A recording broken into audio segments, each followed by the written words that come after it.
બગસરા તાલુકા ભાજપ પ્રમુખ પ્રદીપ ભાખર વિરુદ્ધ એક યુવતીએ દુષ્કર્મનો ગંભીર આરોપ લગાવ્યો। તાલાલા પોલીસ સ્ટેશનમાં ફરિયાદ નોંધાવવા પહોંચેલી યુવતીએ જણાવ્યું કે તે મોડેલિંગનું કામ કરે છે અને પતિ સાથે બોરવાવ ગામે રિસોર્ટમાં આવી હતી।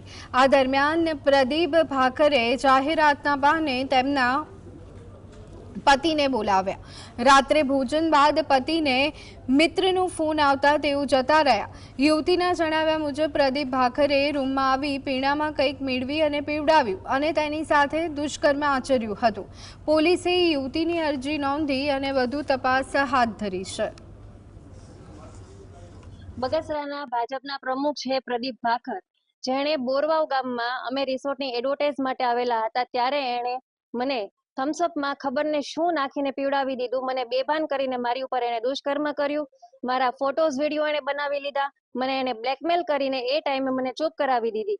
એ બાબતે હું અહીંયા પોલીસ સ્ટેશનમાં મારી એફઆઈઆર આપવા આવી હતી। અરજી અમે ટપાલ દ્વારા મોકલેલી હતી। અહીંથી અમને કોઈ રિસ્પોન્સ ના મળ્યો। મારે સુરતથી છેક અહીંયા આવવું પડ્યું સ્પેશિયલી આ માટે।